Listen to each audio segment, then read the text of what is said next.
down on the radio, but we will join you next week or as soon as we are able to get back on air.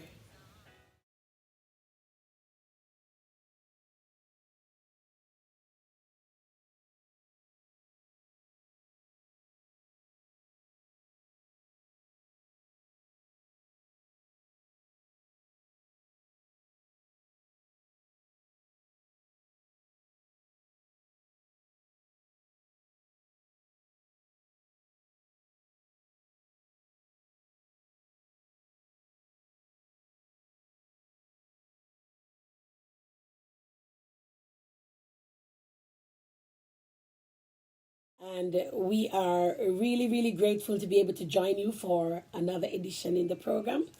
This broadcast is brought to you by iCare Community Services, a multicultural provider of disability and community based support programs right here in New South Wales, Australia. We are very glad that we have the opportunity to join you with this week's edition of My Career, My Calling. This is a multicultural weekly radio show that provides advice and information to help you better understand and to succeed and to navigate the Australian job market. I am your host, Stephanie Fletcher-Larty, and I am very proud to be able to join you on this program. The aim of this program really is to help migrants to settle in Australia and to better understand and to navigate the job market in Australia. And so each week we try to bring culturally relevant information, practical information and tips and guidelines. And we also try to get some guests in studio that can help us along this journey to get the right information out to you so that you can actually succeed in whatever area you choose. So today, because we are not in studio, we don't have the regular phone lines. But if you want to send me a text message, you may text me on 61431 040028. That's 610431 0428. So if you are texting from overseas, please remember to put the 61 before the number. That is the international number. Or you may leave your post or comment in the feed. Please share this feed with your friends and families because we've got a great program lined up for you today. We've got a special guest joining us in another 5 minutes on the program. So stay tuned. This week we are going to be talking about networking. You know, networking is such an important aspect for professionals. A lot of people find it really challenging to manage their careers, and a lot of migrants find it very difficult to integrate into the Australian society, not because it is so overwhelmingly difficult, but because of some of the differences that we encounter. And one of the strategies that a lot of people have been using is actually networking. And it's really, really important to engage with the networks. Over the last 2 months or so, we've had several guests on the program who've spoken about the importance of networking, the importance of volunteering, of connecting with people of like mind, people from similar backgrounds, and so on and so forth. And so today, we're gonna have a guest joining us in a few minutes who will be helping us to discuss this topic a little bit more. So I'm gonna play one more song for you as I get my guest on the line for you. So stay tuned. Yes, so last week we unfortunately had to cancel our show because we've been having a few issues with our Facebook feed in the studio, and now our guest is going to join us, so please stay tuned. Hello. Hello, how are you? Good evening, good evening, good evening. Thank you for joining us today. Who have we got on the line? This is Mark. This is Marc Haynes. And Mark is our very special guest for the program this evening. I hope our viewers are able to hear us well. Thank you so much, Mark, for joining us. So Marc Haynes is a migrant himself. He teaches the courses at the Canberra Institute of Technology, and he also, in his spare time, mentors students. Mark is joining us today to help us talk about to get into the discussion about professional networking. Hello, Mark. Yes, I'm here. How are you? We are doing very well, and thank you so much for Hello, joining everyone. us. My Yes, pleasure. yes, we are live on air. We are live on air. Thank you for joining us today. And I was just explaining to our viewers that one of the areas that people often struggle in is actually connecting with other people. And yes, I just wanted to introduce you or get you to just introduce yourself briefly.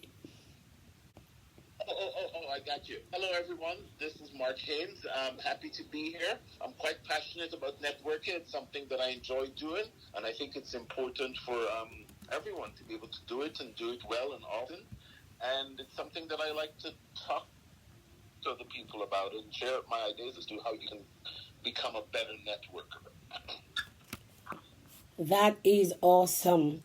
So, Mark is really an expert at networking. So, Mark, can you explain to us what is professional networking?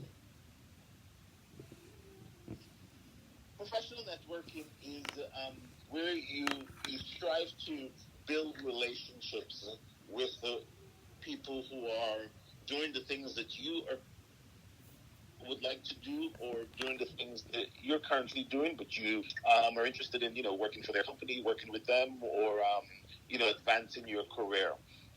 The thing about professional networking, though, it's not I need a job, I'm going to go network. It's an ongoing thing, something you do all the time, and you work out a way to build relationships with people. First of all, meet them and build relationships with them so that when there's a need for an ask, it doesn't come in, out of left field. You've already established a relationship with them, um, so that, when you ask them for a favor, for help, for information, um, it's, they're not who are you, who's this person.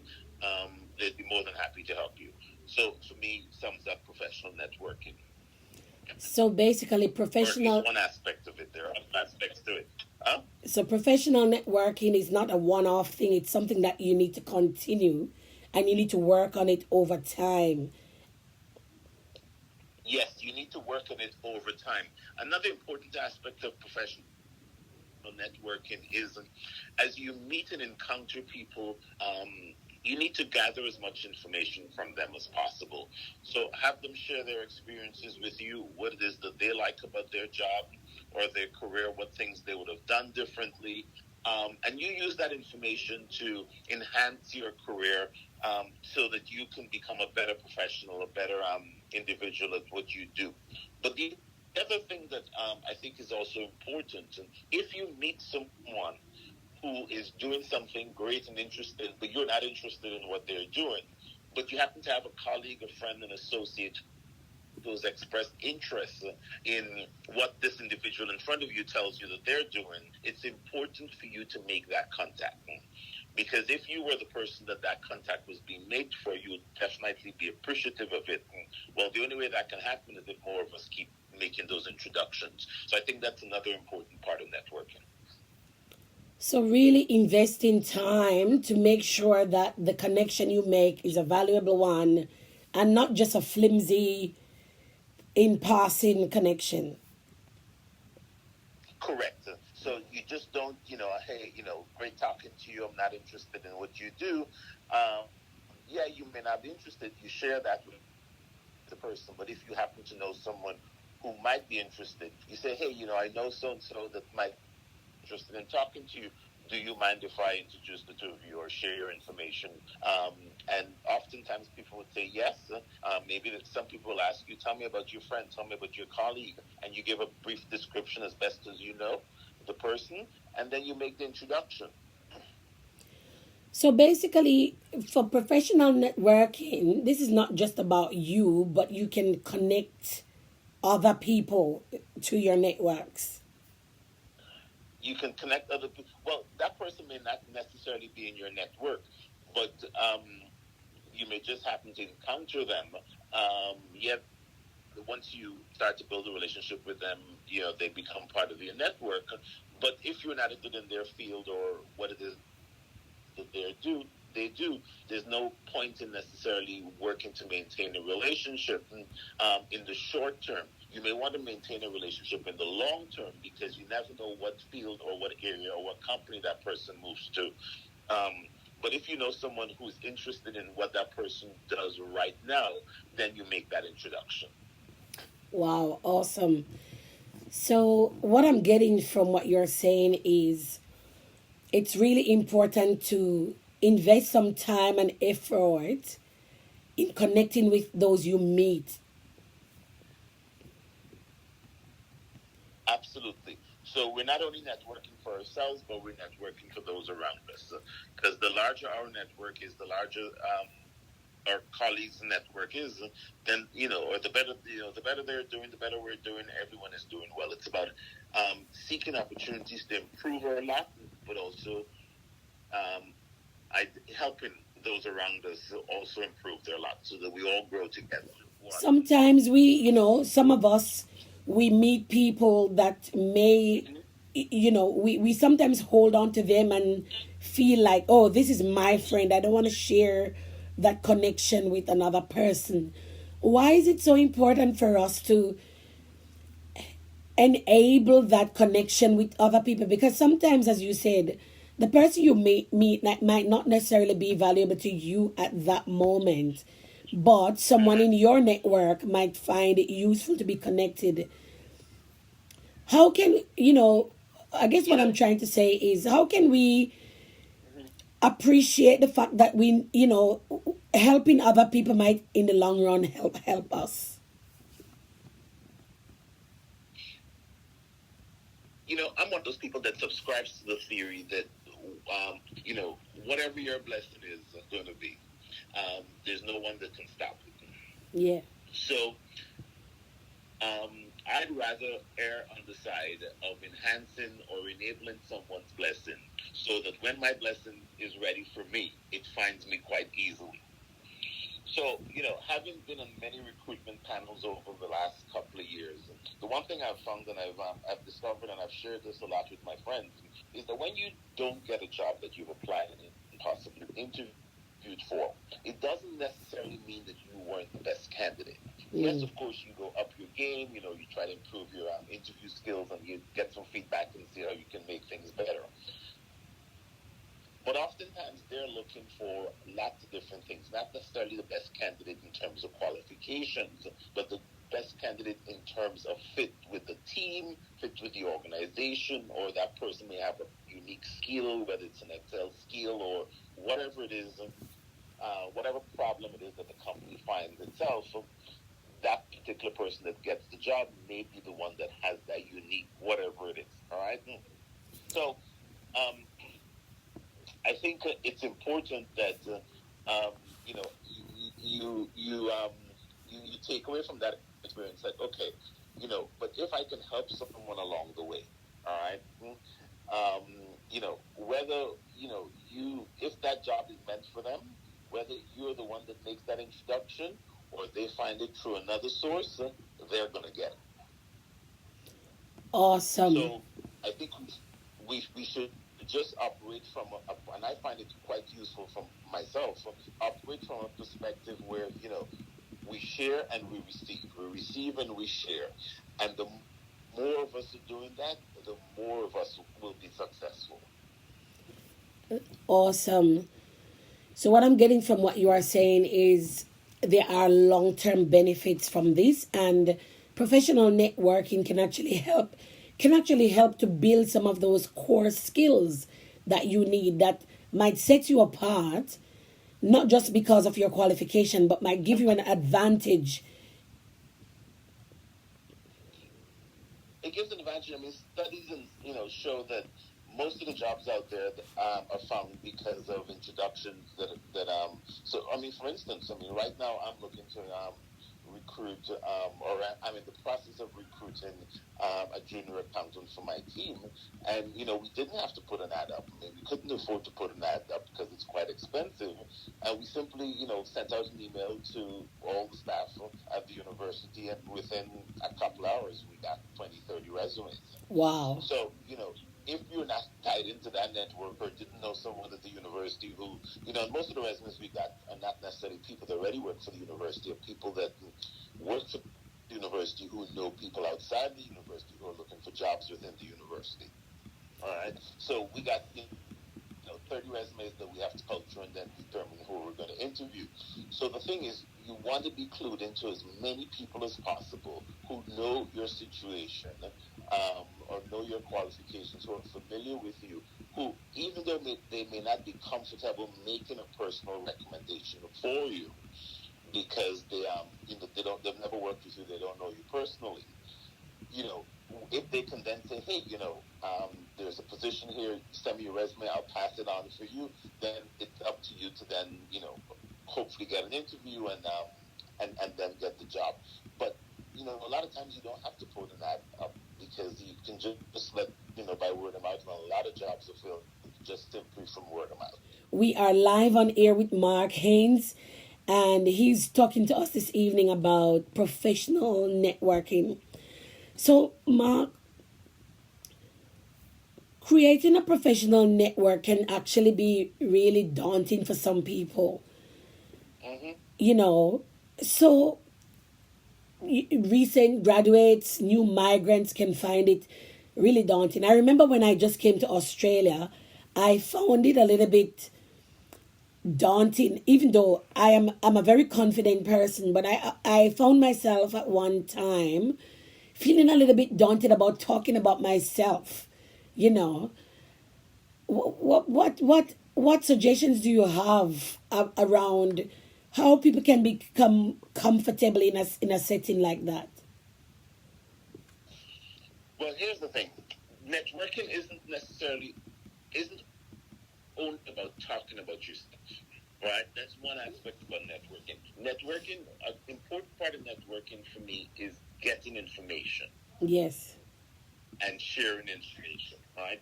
So, and I know, talking about yourself, for some cultures, for someone like myself who spends a lot of time in America, I'm quite happy talking about myself. I talk about myself all day long. But that's not something that most cultures, encourage, and it's frowned upon in some cultures, and to an extent, it's frowned upon here in Australia. Yes. That being said, though, networking is about getting information, right? Yes. So, as you meet people, and, for those people who are, a little nervous about it and, find it difficult, you start networking simply by the people around you, the people that you encounter every day. Your hairdresser, your barber. I mean, one of the things I've heard stories from mutual friends of ours who they've met people by simply saying to the barber, this is their situation, and the barber says, "Oh, but I cut the hair of so and so, and then we introduce you." So you let people know what your situation is. You're honest upfront them, and they may not be in a position to help you, but you simply say to them, "Hey, if you happen to know someone that is a doctor, is an accountant, worked for X firm, do you mind letting me know, introducing me to the person?" Right now, when you meet that person, hey, the other part of networking, your elevator speech comes in very important, right? How can you introduce yourself to an individual you've never met before in 2 minutes or less? And that's a separate conversation we can get into in a little bit. But once you happen to meet that person, it's all about asking questions and find out about that person's career, where they work, what, type of things they like about their job, what type of things they don't like, what opportunities exist in their company, what's the best way to get a job with that company, all those different types of things, those questions you ask. And people tend to open up and share a lot. Lots of people like talking about themselves, and you ask the questions, and especially if they see that you're keen and excited and passionate about at some point as the conversation flows, and the thing about networking, it's just like dating or making a new friend. You happen to go to church or you happen to go to a bar and you see somebody that you like, or a church, you go up to the person and say, hey, haven't seen you in church here before, welcome to church or whatever. The conversation just flows. The same thing with networking. The conversation should just flow. So as they share with them, you inquire more, you ask questions, especially in areas that you find interested in. And if the conversation is going nowhere, you say, hey, it was lovely chatting with you. Hopefully I run into you some other time. And you call it a date. Now, if the conversation is going someplace, then you may want to say to that person, hey, do you mind if I connect with you on LinkedIn? Do you mind if I have your email address? I would love to continue this conversation with you or keep in touch with you. And then, later on, a day or two later, you can send the person an email, send the person a LinkedIn invite, and say it was lovely chatting with you. I had a follow-up question, or, I'd love to keep in touch with you. And, it depends on who the person is and what type of relationship, what type of information you'd like out to have with that person. But, a lot of people, not everyone does it. A lot of people would respond, and you would then go from there. Wow, awesome, awesome, awesome, awesome. We've got a few people who have joined us online. Mark, you run a course out of the University of Sydney that deals with creating professional networks. Can you tell us a little bit more about your course, please? Yeah, so the intent of the course is to help people that are professionals or students who are new to Australia navigate opportunities and figure out ways to network within Australia and how to become a better or more comfortable at networking and, building their careers. And we go into detail. I share examples of my experiences. I do a bit of video clips, and I have people talk about where they are at, and then we work out ways in which for them to, opportunities for them to increase their comfort level with networking and with opportunities for them to network. And towards the end of the class, we spend some time on helping students create or improve their elevator speech, because that's a very important part of it. How do you connect with someone, catch their attention, and continue a conversation in a few seconds or less? Because people are busy, especially if you go to an event, or whatever that event is, people want to meet as many people as possible. How then do you stand out above the crowd? And you can't be hemming and hawing. You got to be able to, make a case for yourself as quickly as possible, and then start or continue the conversation or defer the conversation after you've asked for their name so you can connect with them on LinkedIn or their email address or telephone number, whatever the situation may be. Wow. That's really useful information coming through there from our guest this evening. Marc Haynes is just telling us about his course that he runs at University of Sydney, and this course really helps you to prepare and to, in particular, prepare your elevator speech.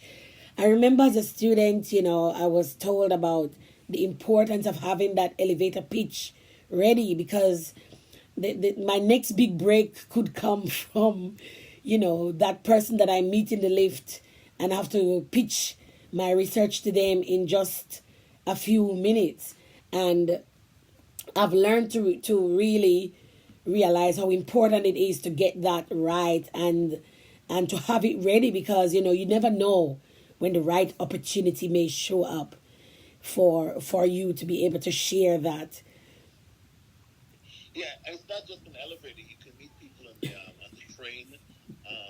There are many, lots of conversations, lots of, encounters happen all over the place. How then do you, market yourself, for want of a better word, to then begin a network or to add that person to your network? Yes, yes, yes. So, yes, it's not just in the lift, but it could be anywhere. I guess what it means is that wherever you have a short amount of time to be able to sell a page or to be able to, as you said, market yourself, you should be ready and have the right words and be able to do it in a succinct manner and to hit the, just make sure you say what you really want to say and get it across in an effective way at the same time. Now, Mark, As migrants to Australia, many of us have, as I mentioned earlier, don't really understand that maybe we actually, that we actually do a lot of networking in our day to day life. But I think one of the things that we probably don't understand or we don't do effectively enough is actually ensuring that we stay connected with those networks and to make them work for us. There's a couple of ways, a couple of suggestions that I have in terms of that.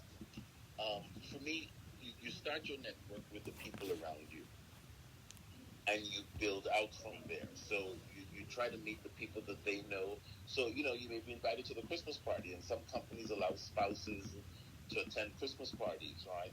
Well, in my mind, that's a room of a whole bunch of new people. Some of whom I might have heard about because I'm close to, one partner, the partner that works in a company. So I might have heard about their partner occasionally. That's a great way to start. Oh, so you're Bob. Gee, I've heard a lot about you. Your wife talks about you all the time. Yeah. Great way to start the conversation. Yeah. Or, oh, gee, so you're married to Susan. And, and you begin a conversation from there. To me, and each of those people, yes, there may be a few moms and dads, stay-at-home moms and dads, which are fine. But, everyone else there probably got a job in a career. Some of them are doing the same thing as their spouse, just at a different company. Great opportunity to meet with them, network with them, connect on LinkedIn. Because you just never know. And, coming out of those conversations, could begin, you're not going to say necessarily, I'm looking for a job, especially if you work with the partner at the same company. But it depends on the situation, depends on the circumstance. But at the end of the day, you're seeking opportunities to get information and get to meet as many people. Somebody may say, I work for X company. Like, for instance, I met somebody the other day who works for the World Bank. Now, little did I know the World Bank had an office in Sydney. That was news to me. I was quickly, I got home and I looked them up on the website. Well, luckily they didn't have any jobs at the moment for me, but it was like that was information that I didn't know. I simply thought the World Bank was based in Europe and in the States, but there's an office right here in Australia. Anyway, so you start with the people around you and you build out from there. And then you figure out a way to keep in touch, whether it's you know so one of the ways that I keep in touch with people is if you happen to tell me that you are interested in a particular thing, whether it be sports or um, you're interested in politics or you're interested in whatever the case may be, and I happen to be reading an article that is of that topic, I'm going to send it to you. Awesome. Chances are you already saw the article, you already know the situation, but that's not the point of me sending you the article. The point of me sending you the article is like, hey, I'm still here, remember me? Yes, yes. That's the point of me sending you the article. Sometimes the person may not have seen the article, and most times they're appreciative that you thought of them to send you the article, to send them the article. Another thing with networking is you meet people, it's follow up. You meet someone, you had a great conversation. It's important to send them a little thank you note, a little email, or invite them LinkedIn. It was great, wonderful having a conversation with you at such and such event or wherever. Looking forward to another opportunity to chat with you. Now, depending on the individual, they may say, "Yeah, I would love to get together and catch up for a cup of coffee or something like that." And if you're interested, then simply say, "Yep," and go with it. So it's those little things that it's not like you have to go to lots of events. Great if you have time to go to a lot of events.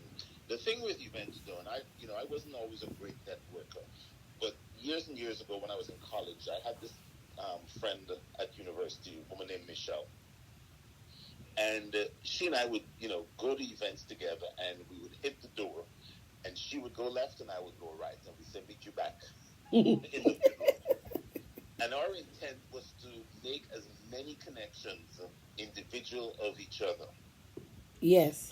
Because if I made a connection, she also made a connection. And if she made a connection, I also made a connection.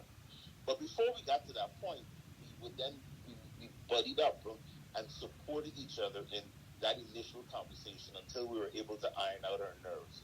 So what I'm suggesting is that, each career, each profession, I should say, each profession has a professional organization. Become a member. Yes, some of those memberships are quite expensive. Lots of them have student memberships, or lots of them have events that are free or for minimal cost. If you're nervous about going alone, get a friend to go with you. And you just go into the event, you meet people, you introduce yourself, and you start asking questions. And um, you know, just begin that conversation. People often want to talk about themselves, they want to talk about their career. You share about your experiences. Lots of time, especially if you're new to Australia, Australians are excited to hear about you and hear about your background. Start Yes. talking about that. But then as you share about your background, you also share about some of the things that you would like to do, and simply put out there that you're looking for, you're exploring. You find the appropriate terminology. You're exploring opportunities. Are you interested in opportunities in whatever area it is? Some people are going to throw you a lifeline. Some people may just simply say, "Yeah, well, good luck," and you say, "Well, it was nice talking to you," and you move on. Yeah. Yeah. Wow, this is really awesome and really good value advice here from our guest Marc Haynes, who is giving us all the tips and tricks about professional networking. You mentioned that you and your friend sometimes buddied up and worked out the nerves. And I remember speaking to you, and you spoke about the importance of having a mentor. Can you talk to us about that? Oh yes, um, a mentor is someone who has committed the time to meet with you on a regular basis. So whatever, and you're the mentor, together determine what regular is. So it'd be once a month, once every 2 months or so. And that person is someone who is more senior to you in terms of career. They're advanced in the same career or a similar career that you're at. And oftentimes, the best mentors are, it's better to have a mentor who doesn't work for the same company, Yes. or works in a different area or in a different department. And the reason for that is that this person is going to help you address situations or think through situations. So you may have a particular matter, a particular situation that you're trying to work with at your company. They're going to give you some ideas or help you. It's almost like having a therapist slash counselor. Yeah. They've been through.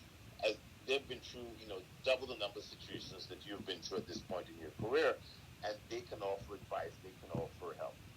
So up until about a year ago, I had a mentor, and it's often recommended that you change mentors from time to time. Yeah. Um, and I did have this mentor, and he had a lot of mentees over the years, and his thing was that he has an X number of people that he mentors, and he does it over a 12-month period, and he commits to meeting with you once a month. And there's lots of information on the internet that you can find about mentor-mentee relationships, but it's often driven by the mentee, not the mentor. In that Okay. you come with questions that you need to ask, that you want to ask, you come with the issues that are bothering you or the issues that you want to address, and they're the ones that provide some guidance, or they ask you questions and they help you um, figure out what the best answer is for you. This particular mentor, he was a bit different than mentors I've had in the past, in that he would recommend books that he read or books that he was reading they were very interesting books. And the exciting part for me is that by the time we met the next month, I wanted to have a book that he last recommended read. Boy, did I read a lot in that year. Wow.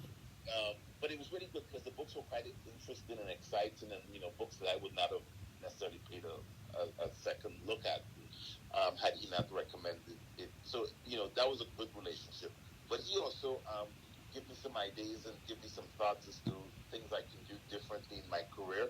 I was hoping at one point to make a change, and he helped me realize that the change that I needed wasn't necessarily on the job, but external to the job. So it was quite a good relationship.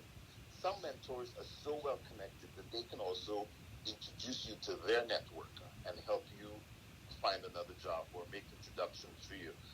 But that happens after you build a relationship with them Yes. over a period of time. I guess I know the next question you're going to ask is, how do you find a mentor? You're on the money. Yeah. How do you find a mentor? So as you start to network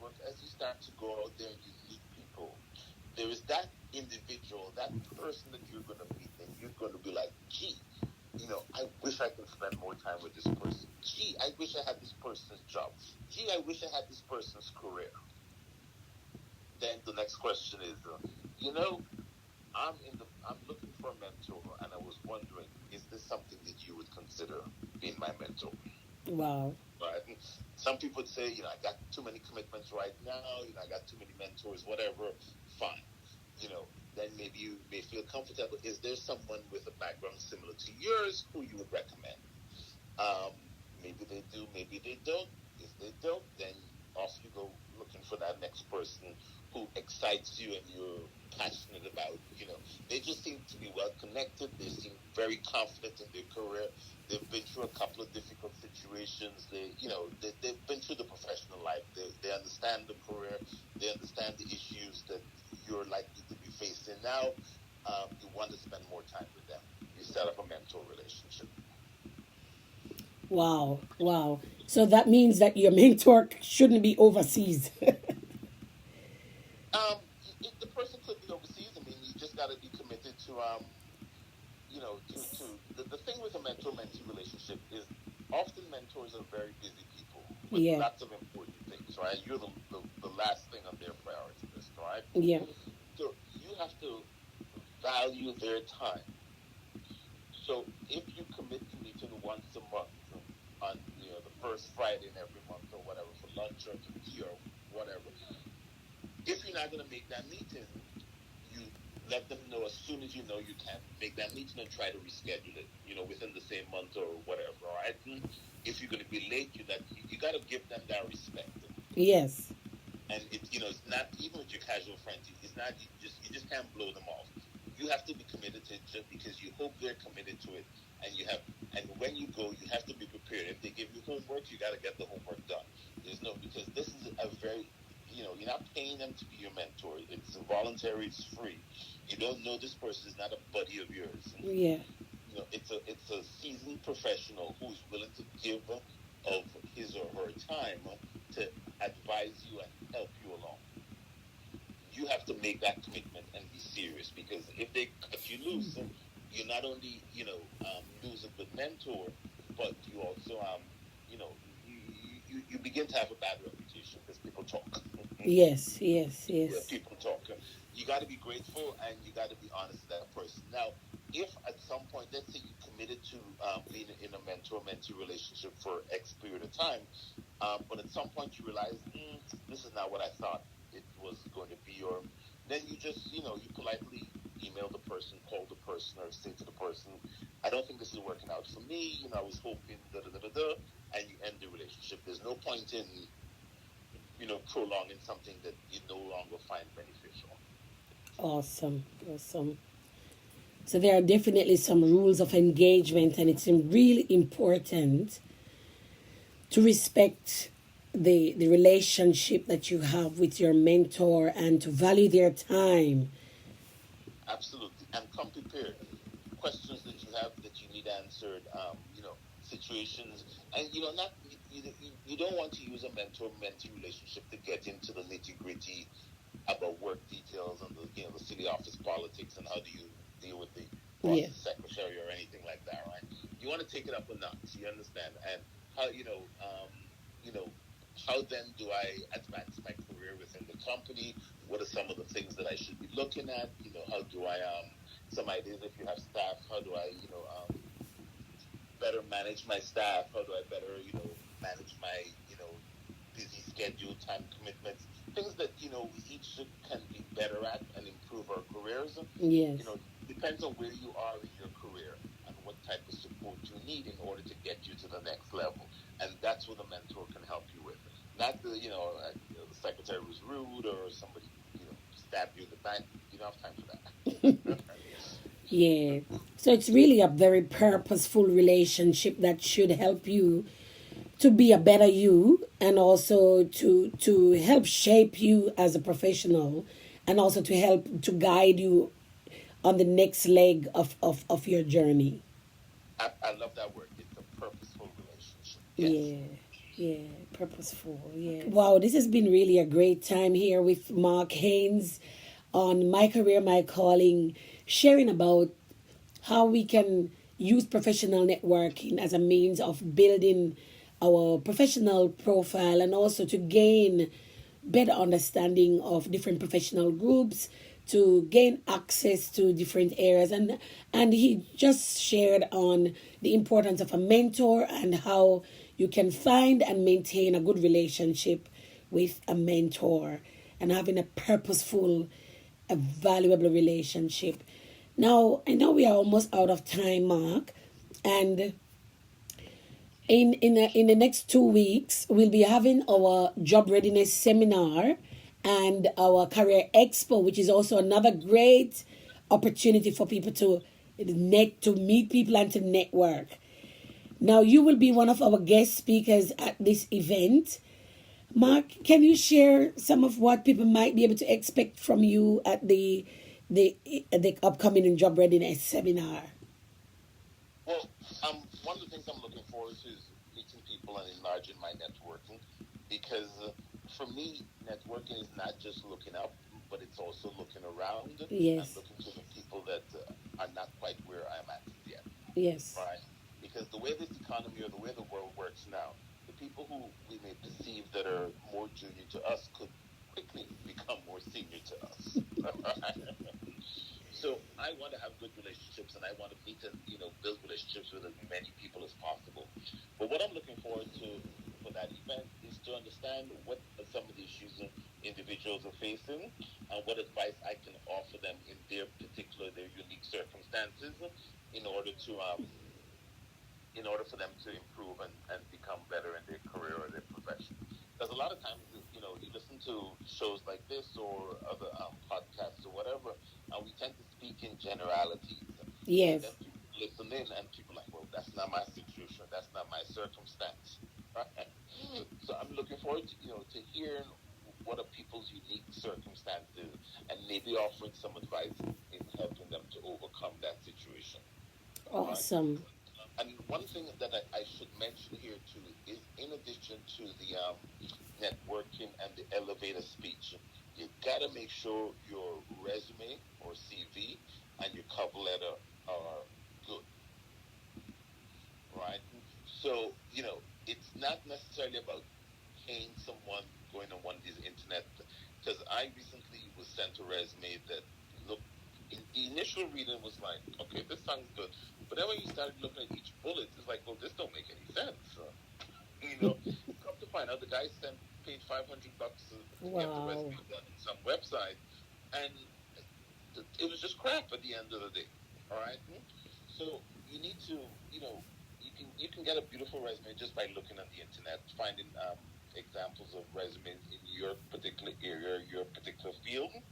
But then at the end of the day, have somebody who you trust, somebody who you look up to in your career, your profession, look it over. Does it make sense? Is it reasonable? And reasonability on a resume is important. So if you're just getting out of school, to be talking about things like strategy development and all these high level things, really, does someone at your level really do that stuff? If Yeah. you've done that stuff, then fine. Make sure you have examples and you can talk about it. But it needs to be appropriate for the level that you're where you are at that point in your career. Um, Lots of times these days, like for instance, the 30 resumes I got, um, I'm going to go them over tomorrow night. I'm supposed to look it over, and one of the ways that I color resumes, I simply look for mistakes. So you may be the best qualified candidate, all right? But if your resume has a mistake, and it could be a simple mistake, but when I got 100 resumes to go over for one position, I don't have time to read all the resumes. And I'm sure I'm not the only one that does that. Yeah. Right? So I'm just looking for mistakes. If you got and like I can do it at night looking at television. If I just glance at your resume and there's an obvious mistake, out you go. And then the resumes that are perfect are the ones that I'm going to read and pay attention to. So I tell you that because you want to make sure that your resume is spot on. Wow. For me, my resume is a living document. I'm often looking at it. I'm not job hunting, but I'm often looking at it. I'm often finding new things to put in it, or ways to improve it or upgrade it. And I think people should do the same. Make sure so that when your resume is sent out, it's not going to be one of those that's called for a stupid little mistake. Wow, very essential. Oh, totally, because that says to me, accuracy, um, Attention to detail. attention to detail, and all that stuff. And for finance jobs, which is the area that I work in, we want someone who is good at detail and all that stuff. Another thing is too, which doesn't necessarily people don't think go with the networking, go with the resume and the CV, is the way you present yourself. Call it old school, call it you know. But my grandmother used to say, "You never get a second chance to make a first impression." Mm. And even though we tend to say these days that we're not necessarily judging people by the way they dress or their appearance, I don't necessarily believe that. Yes. I don't necessarily believe that, especially that first meeting. So I give you an example. A couple of years ago, I had the opportunity. I was looking for another junior accountant at a different company, and I had two resumes. HR sent me two resumes, and there was clearly a winner. Clearly a winner. All right. That individual showed up in a tracksuit for the interview, like they just rolled out to the gym or whatever. Wow. I couldn't get past the tracksuit. Yeah. This was just a professional job, you know. At least give me the decent. I mean, I didn't necessarily expect you to go out and get, 3-piece suit or, a fancy, bag and shoes and all that stuff. I didn't expect, but a tracksuit, Yeah. it was just a little too casual for, you weren't applying for a job at McDonald's or, Yeah. some other, I don't know. So at least find a way to, make yourself look professional or dress appropriate for the position that you're applying for. That's it. That's it. And even if that means you got to borrow clothes. If things are bad. I mean, look, we've all been there, Um, that, Exactly. that first time you get there, you want to give from the time you walk into the building, from the time you meet that person, the firm handshake, the eye contact. I don't necessarily want to hire you right there, but I don't want to not hire you Yes. by first appearance, Yes. right? And then as you start to sell yourself, and we talk about the job, and you tell me about your skills and everything, I need to be like, okay, yeah, I can see this person in this role. Awesome. So I, Awesome. I think first impressions still matter. Exactly. I totally agree with you, Mark, that first impressions matter, and it is very important, not just when you are going out on a date or meeting someone up, but also the interview process is really important to make a very good impression for that very first meeting. Well, Mark, I'm really looking forward to your session at the upcoming job readiness seminar, and I'm really, really grateful that you were able to join us this evening. Thank you so much. My pleasure.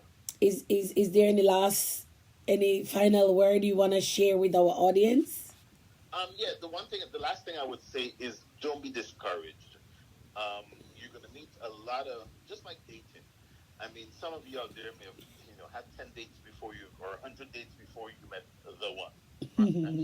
It's no different when it comes to networking, and you just have to be ready at all times, because at the end of the day, you're just looking for that one person to give you a helping hand, whether it's information that turns out to be very useful, or it's the person to recruit you. You're just looking for one person, right?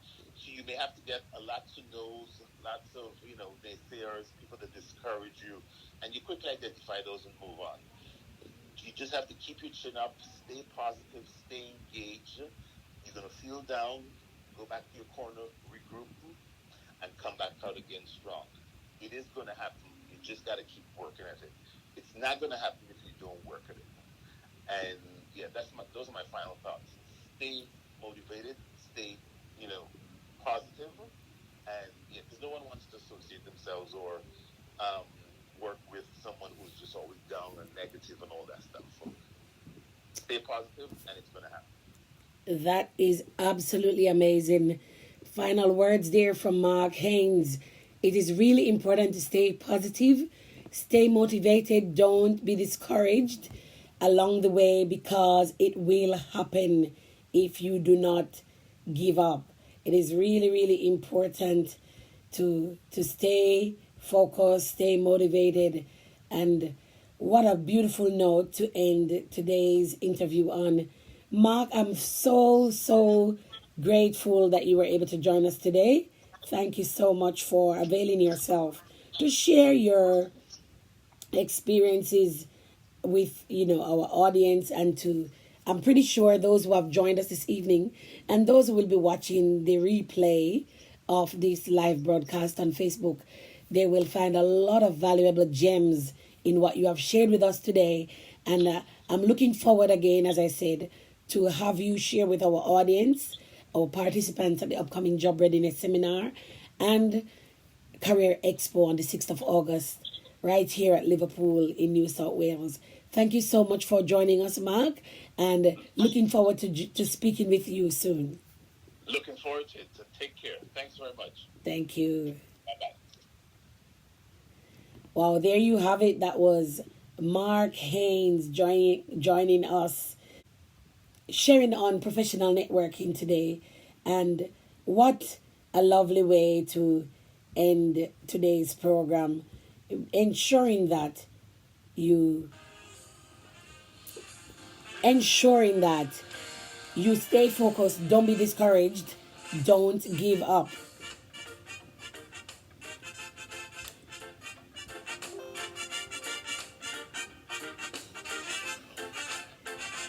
Yes, just to remind you that in 2 weeks' time we will be having our Job Readiness Seminar and Career Expo hosted by iCare, and of course My Career, My Calling will be very much there to ensure that everything runs smoothly.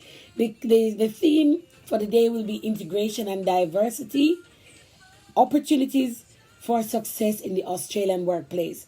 And the aim of this seminar and expo is to build the skills and knowledge of the attendees in order to assist them to prepare for, to find jobs and to plan a career path, and of course to succeed in the Australian workplace.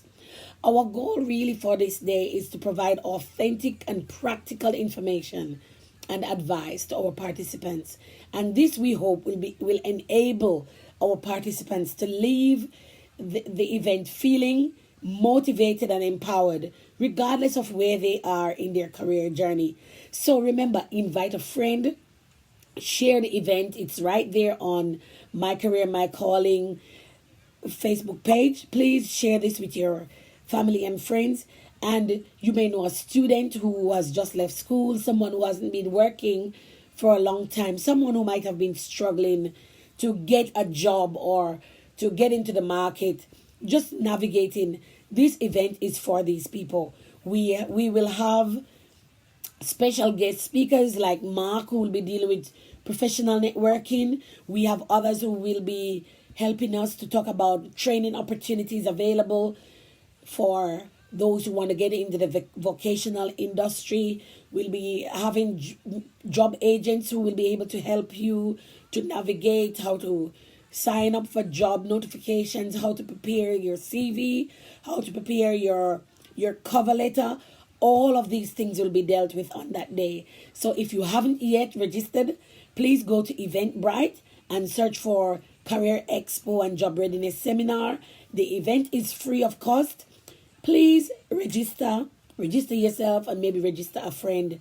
Please feel free to come along. It's a catered event. It will be held in Liverpool at 6 Speed Street, Liverpool. We are looking forward to having you join us. And we have a wonderful range of speakers who will be presenting, who will be having small group sessions, one-on-one sessions to help you prepare for your career on that day. So please ensure you register and make sure you don't miss out on this great opportunity. Just want to say a big thank you once again to Marc Haynes for joining us in the studio. Please go on the University of Sydney website and check out career and professional networking, which is a course run by Marc. And join us again next week at the same time for another exciting interview with another special guest. And enjoy this song as we call it a day for today. Thank you for joining us. And remember, if you've got any questions, if you want to send us feedback, please leave a comment for us on our Facebook page. Thank you so much for joining us. God bless you. And remember, don't give up, regardless of what you might be going through. Stay blessed and stay on the course.